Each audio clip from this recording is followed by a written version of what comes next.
συνάδελφους σας, Μητροπολίτου Γόρδινος και Μεγαλοπόλεως κ. Ερεμίου, εκλήθη στον ηρωοτόκο τόπο της Βενιτσάνας να συνεορτάσω ως συνέκτημος και συνοδοιπόρος λειτουργικά την εόρτιο μνήμη της Μεγαλομάρτυρος και Ανθρωφόρου Κυριακής.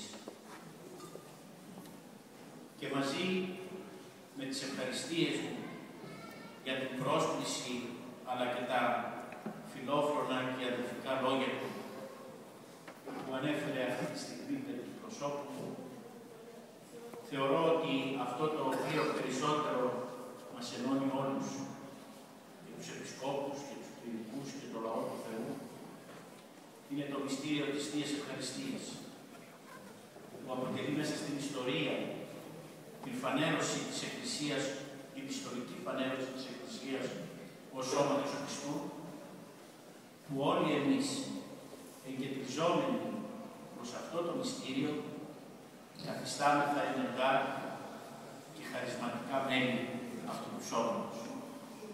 Με μία προοπτική, να γίνουμε μέτοχοι και κοινωνοί της Βασιλείας του Θεού, όπως οι Άγιοι της Εκκλησίας μας.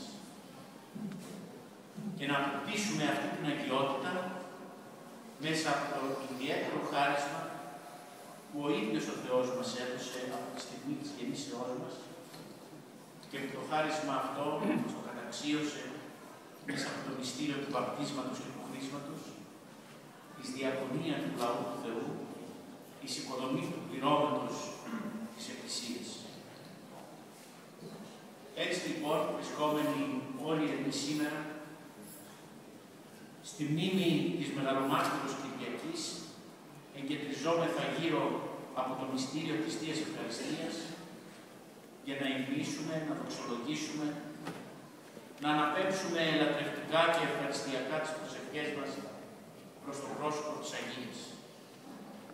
Και μέσα από αυτή την πορεία μας, την προσκυνηματική και την κεντρική προς το πρόσωπο της Αγίας Κυριακής, να εκφράσουμε την πίστη μας και την αιμονή μας, όχι απλά στην τιμή μιας μάρτυρος, αλλά κυρίως στη μίμηση μιας μάρτυρος.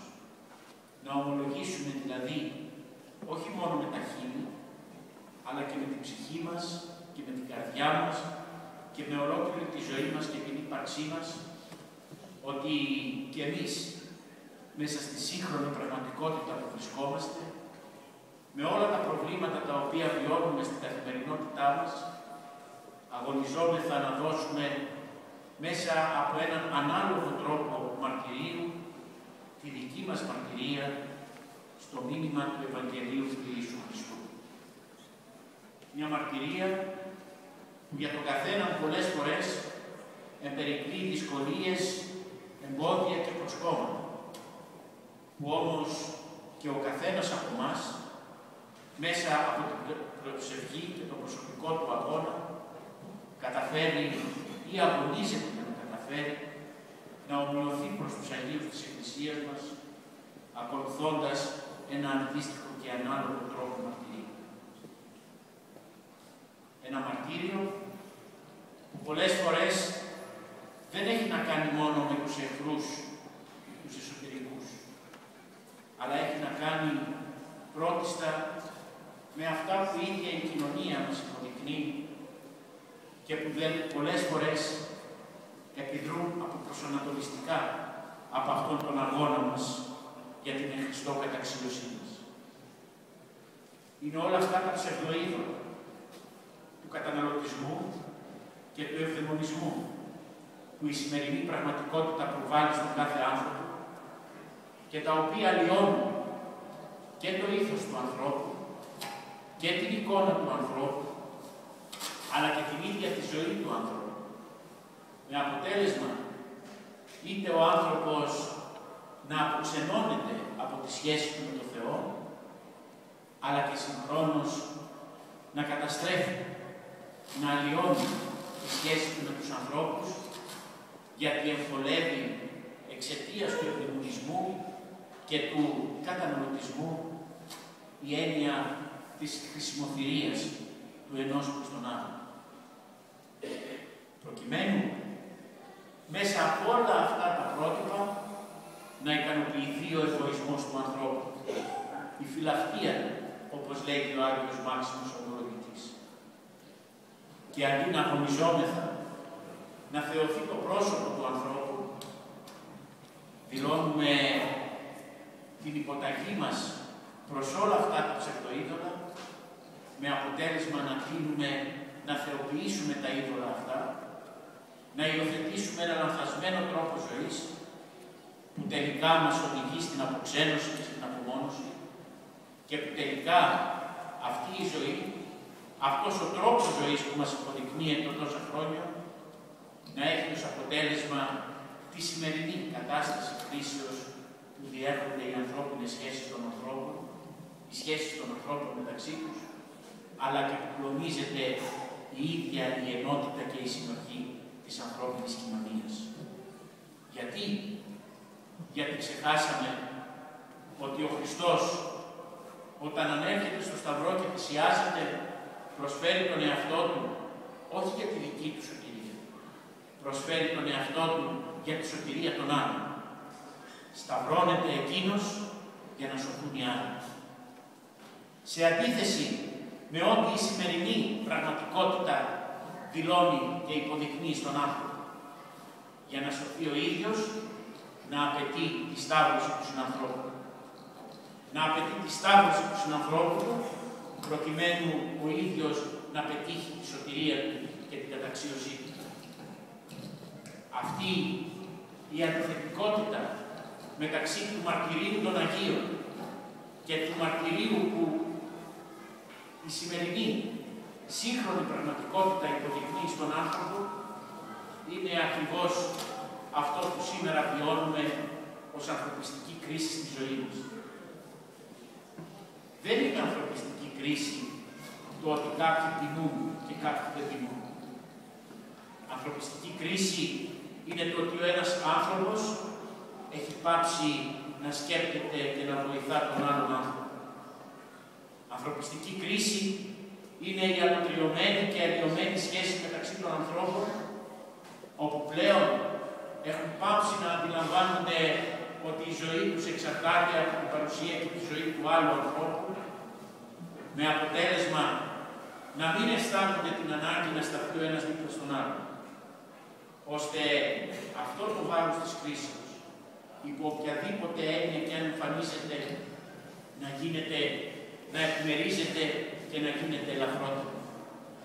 Αλλά θεωρεί ότι κάποιοι άνθρωποι μεμονωμένα πρέπει να σηκώνουν το βάρος και κάποιοι άλλοι ευδαιμονιστικά να ζουν στη δική τους μακαριότητα, την κοινωνική, την οικονομική, την επαγγελματική.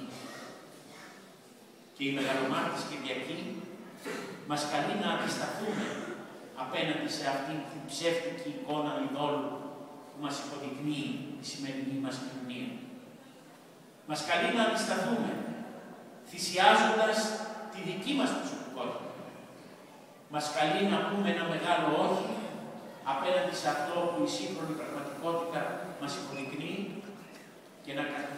και να κοιτάξουμε πάλι το πρόσωπο του Χριστού, έτσι όπως εκείνη έκανε, αντλώντας από αυτόν τη δύναμη της υπομονής, της καρτερίας, προκειμένου να ξεπεράσει την άνθηση, προκειμένου να ενταχθεί στο χώρο της αγιότητος και της βασιλείας του Θεού. Και όπως λέγει ο Ειρηνοδός, να φέρει επαξίως το όνομα Κυριακή. Τι είναι το όνομα αυτό? Το ότι η ίδια προσωποποιεί τον Κύριο, όχι μόνο στη ζωή της, αλλά και στη ζωή των συνανθρώπων. Γιατί το όνομα, όπως γνωρίζουμε όλοι πολύ καλά μέσα στη ζωή της Εκκλησίας, δεν είναι απλά μια ονομασία ή ένα χαρακτηρισμό που φέρνει ο άνθρωπος και που η Εκκλησία του το δίνει στο βάθος.